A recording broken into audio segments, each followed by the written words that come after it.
سلام بینندگان ارجمند، شما را با آخرین خبرهای تاجیکستان و جهان آشنا میکنیم. امروز سه‌شنبه 22 ایول است و این برنامه خبری و تحلیل اخبار آزادی. این برنامه با زحمت همکاران در تاجیکستان و پراگ تهیه شده است. حالا به سرخط موضوعهای این نشر توجه کنید. محاکمه 19 گمانبر در حمله به تالاری کنسرتی کروکوس روز 4 اوگوست در دادگاه نظامی مسکو آغاز می‌یابد. اکثر آنها شهروند تاجیکستانند. برای پشتیبانی از محمد اقبال صدرالدین پول فرستادند و اکنون به جوابگری کشیده می‌شوند. دادستان کولاب پرونده ساکنان دهنه را شرح داد. قریب که همش مسئولی سود کرده شده است. این حال بررسی سودشون قرار دارند. بعد 15 سال تنفس، کارخانه معدن تازه‌کنی ادرسمان در شمال تاجیکستان دوباره فعال می‌شود. این نوبت با سرمایه‌گذاری چین. اگر که من خطا نکنم 50 میلیون دلار اینوستیسیون باید شود. همچنان درباره یک کشتار عاشقانه در پاکستان گزارش داریم که قربانی قانون‌های قبیله‌ای شدند. ولی حالا خبری از مسکو. در مرافعه پیشکی متهمان حمله به کروکوس که دیروز برپا شد، تصمیم گرفتند که محاکمه این پرونده ماه اوگوست آغاز می شود. دفتر مطبوعات دادگاه در مسکو گفته است مرافعه تحت نظر هیئت از 3 دادرس برپا می شود. در حمله کروکوس پارسال 149 نفر کشته شد و اساساً شهروندان تاجیکستان برای صادر کردن این جنایت عیبدار می شوند. تفصیلات از همکارم طاهری سفر. محاکمه پیشکی دادگاه متهمان حمله به تالار کنسرتی کروکوس روز 21 ایول چند ساعت دوام کرد. دادگاه دومی نظامی حوزه غربی شهر مسکو قرار کرد که مرافع اساسی دادگاهی روز 4 اوگوست در یکی از دادگاه‌های شهر مسکو آغاز شود.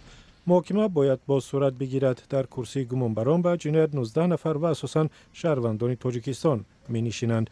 روز دوشنبه در جریان مرافعه دادرس چند درخواست گمانبران را رد کرده است. از جمله وکیل دفاع 95 جبردیده لودمیلا ایور به خبرگزاری تاس گفته است که دادگاه درخواست 4 گمانبر را رد کرد که می‌خواهند پیگرد جنای آنها خاتمه یابد و مرافعه با اشتراک هیئت منصفه برگزار شود. ایور اینچنین گفته است که دادگاه درخواست بعضی از گمانبران را درباره تفتیش تکراری پرونده قبول نکرده است. معلوم نیست تا کجا همه گمانبران با وکیل دفاع و یا دیگر نوعی حمایت حقوقی تامین هستند یا نه. مثلا آیا نمایندگان سفارت تاجیکستان در دادگاه شرکت میکنند و یا این دفعه نیز آنگونه که به جریان تفتیشات راه نیافتند حضور نخواهند داشت. همچنین آیا خویشاوندان بازداشت شده ها از تاجیکستان به مرافعه راه داده می شوند و این و دیگر پرسش ها فعلا بی جواب هستند. در حمله تروریستی به تالار کنسرتی کروکوس در کنار مسکو در روز 22 مارس سال 2024 149 نفر کشته شدند و 609 کسی دیگر جراحت برداشتند. در عموم مقامات روسیه 19 نفر را در انجام این حمله متهم می‌کنند و اکثر آنها شهروندان تاجیکستان هستند.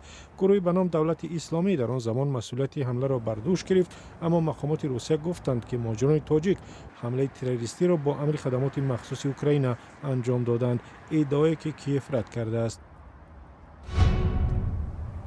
مقامات تفتیشاتی در منطقه کولا به طور غیر مستقیم تصدیق کردند که گروهی از ساکنان محلی از روی اتهام فرستادن پول به یک منعقد اشدی حکومت تاجیکستان محمد اقبال صدرالدین بازداشت شدند. این صحبت امروز در نشست خبری نقشوی دادستان منطقه کولاب صدا داد.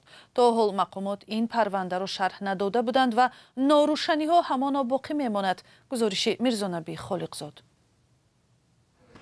دادستان منطقه کولاب در نیم سال گذشته 73 پرونده وابسته به تروریسم و افراطگرایی را بررسی کرده است. در این باره روز 22 ایول دادستان منطقه در یک نشست خبری صحبت کرد. جنایت‌های اکستریمیستی تروریستی در منطقه کولاب یعنی که 10 شهر مایو آغاز و مورد تفتیش پیشکی قرار داشته. اکثریت این پرونده‌های جنایتی قریب که همش مسئولی سود کرده شده است. این حال بررسی سودشون قرار دارند. ماه می امسال مقامات 12 نفر را با اتهام مبلغ گذاری به سامانه اصلاح نیت بازداشت کرده بودند. آن زمان گفته می شد که همه آنها ساکنان جماعت دهنه کولاب هستند. یک مقام دادستانی گفت در میان بازداشت شدگان ساکنان دیگر محله های کولاب نیز هستند. یگان جنایت‌های اکستریمیستی تروریستی به در همش حتما دستگیر کرد و حبس گرفته میشد. ساکنای دهنه هم از پاکش منطقه کلوب 73 نفر. ماه می چند ساکن کولاب به رادیو آزادی شکایت کردند که چندی از خویشاوندانشان را با اتهام گذرانیدن مبلغ به سامانه اصلاح نت بازداشت کردند. بازداشت این افراد که اکثرا مهاجران سابق هستند بر اساس یک فهرست از سایبربانک روسیه صورت گرفته است که در اختیار مقامات تاجیکستان گذاشتند. به گفته او از این فهرست معلوم کردند که گویا مهاجران تاجیک هنگام کار در روسیه به حساب مؤسس سامانه انتقادی اصلاح نت که به محمد اقبال صدرالدین تعلق دارد پول فرستادند. این مخالف حکومت تاجیکستان که برنامه‌های انتقادیش درباره سیاست‌های دولت را در یوتیوب نشر می‌کند، گویا از حساب مهاجران بازداشت شده پول به دست آورده است. حکومت تاجیکستان سالهای اخیر سخت تنقید می‌شود که با بهانه مبارزه با افراطگرایی و تروریسم آزادی‌های بنیادی مردم از جمله حق آنها برای آزادی بیان و آزادی اعتقاد را محدود و یا زیر پا می‌کند. در پاکستان حادثه قتل جفت مرد و زن بسیاری ها را دهشت زده کرد که برای عشق آزاد و اختیاری و ازدواج بدون اجازه اعضای قبیله اشان بهای گرانه پرداختند. مقامات در منطقه قبیله نشین بلوچستان روز 21 ایول نتیجه های تحقیق پیشکی خود را درباره حادثه زیر نوار ویدیویی به قتل رسانیدن دو عاشق را گزارش دادند. این ویدیو در شبکه‌های اجتماعی نشر و آنگونه که گفته مورد خشم و غضب بسیاری ها در پاکستان محافظه‌کار گردید که طلب پیدا و به جوابگری کشیدن گناهکاران را کردند. در این نوار ویدیویی دیده می شود که زن در احاطه مردان زیادی قرار دارد. در دست کتاب قرآن از مرد درخواست می کند که 7 قدم قفاتر از او بایستد. مرد با تپانچه در دست به این زن جوان از پشت تیرخوری می کند. همین گونه شوهر این زن هم کشته می شود و حتی بعد به زمین افتادن این دو نفر هم تیراندازی به جسد بیجان آنها ادامه می یابد. کشتار در یک محله کوهی رخ داده است. در اطراف ماشینی زیاد دیده می شود که به احتمال زیاد به مخصوص تشکیل شدن این کشتار دلالت می کند. سرفراز بوختی وزیر کلان بلوچستان که یک منطقه بسیار محافظه‌کار قبیله نشین می باشد بعد خشم و غضب زیاد در جامعه پاکستان وعده داد که همه مسئولان این حادثه به جوابگری کشیده می شود. ما این موضوع را با سردبیر رادیو مشعل بخش پاکستانی رادیوی آزادی در میان گذاشتیم و سوال اول من از داوود خان خطک این بود که آیا تا حال ساختارهای حکومتی پاکستان در این زمینه چی کردند و درباره قربانیان این کشتار معلومات بدهد. حکومت در ولایت بلوچستان حادثه را تصدیق کرد و گفت که آن در نزدیکی‌های کویتا پایتخت بلوچستان در روزهای عید قربان روی داده است، یعنی تخمیناً یک ماه پیش. تا حال 11 کس بازداشت شده است. اسم جوان زرق و دختر شیتال بوده است. هر دو بلوچی تبار بوده از محل زیست خود فرار و ازدواج کردند. آنها روزهای عید به منطقه برگشتند. همان زمان از جانب مردم قبیله بازداشت گردیدند. آنها به یک منطقه کوهی بیرون از دهه برده و از جانب گروه مردان از تیر و طوفان کشته شدند. سوال دیگر این بود که واکنش جامعه و فعالان حقوق چی بوده است؟ مگر نمی شود به این حادثه ها خاتمه داد؟ این حادثه را هم حکومت و هم سازمان های حامی حقوق محکوم کردند. در کشور هر سر چند وقت حادثه های به اصطلاح کشتارهای ناموسی روی می دهند. بسیاری این حادثه ها ثبت نشده می مانند. جدا از خود قبیله ها چون این حادثه ها در منطقه های شهری هم روی می دهد چون مردها به اصطلاح شرف خود را با زنان عضو خانواده اشان پیوند می دهند. در بسیار منطقه های پاکستان زنها را چون مال ارزیابی می کنند. از این رو همه اعضای خانواده به مثل پدر و برادران، پسران عمک و خاله خود را صاحب این زنها می شمارند. تشکر داوود خان خطک سردبیر رادیو مشعل به سوالهای ما پاسخ داد و یک معلومات دیگر. قتل‌های به اصطلاح ناموسی در پاکستان حداقل روز یک بار رخ می‌دهند. میگوید کمیسیون حقوق انسان این کشور که حکومت را برای ناتوانی در پیشگیری چنین حادثه‌ها انتقاد می‌کند. سال 2024 در پاکستان در مجموع 405 به اصطلاح کشتارهای ناموسی ثبت شده است. اکثر قربانی‌ها زنان بوده. کشتارها را نزدیکان آنها گویا با دلیل حمایت از شأن و شرف خانواده هایشان صادر کردند. در پاکستان بسیار خانواده های محافظه‌کار به ازدواج های اختیاری و بدون اجازه عائله هایشان مخالفت می کنند.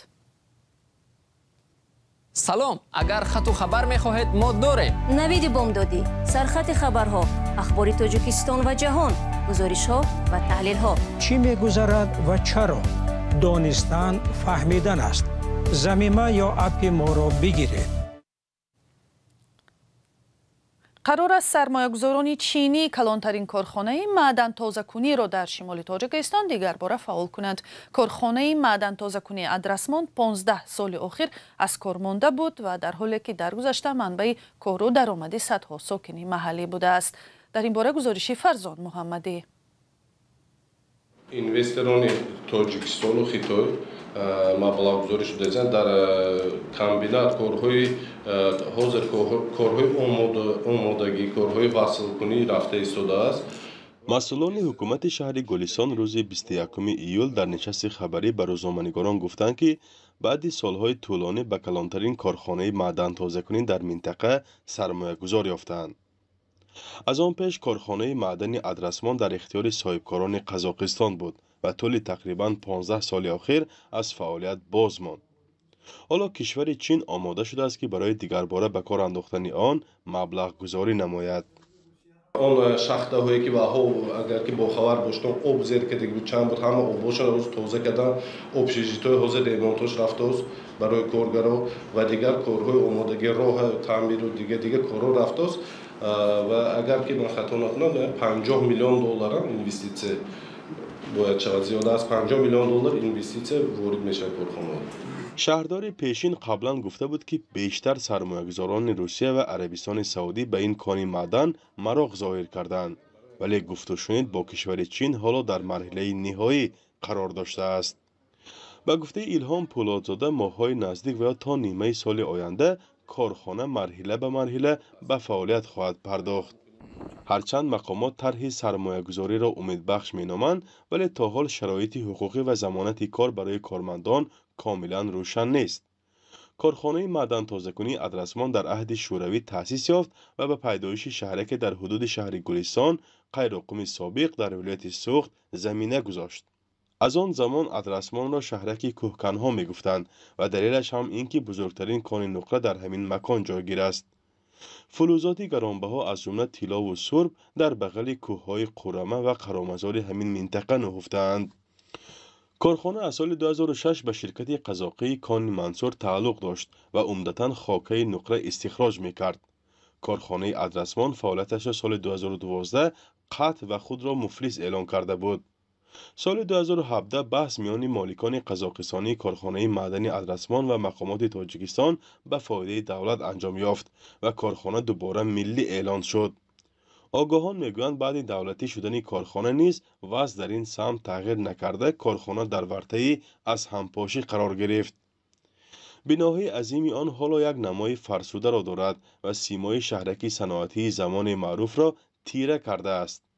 این حال نقبکنها و کارمندان آن را مایوس کرد و اکثریت اهالی شهرک را پریشان و سرگردان ساخت.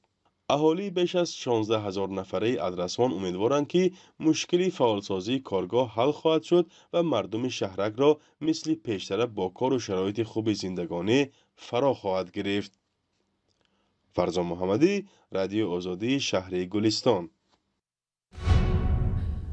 بنا به آمار تازه بانک اوراسیایی رشد، انتقال پول از خارج به تاجیکستان در 3 ماه اول امسال 66% افزوده به 1.8 میلیارد دلار رسیده است. در یک بیانیه کوتاه این بانک در تلگرام آمده است که افزایش پولهای انتقالی و قیمت بلند طلای صادراتی سبب تقویت قرب سامانی پول ملی تاجیکستان شده است. قسم مهم این پولها را مهاجران کاری از روسیه به خانواده‌هایشان می‌فرستند.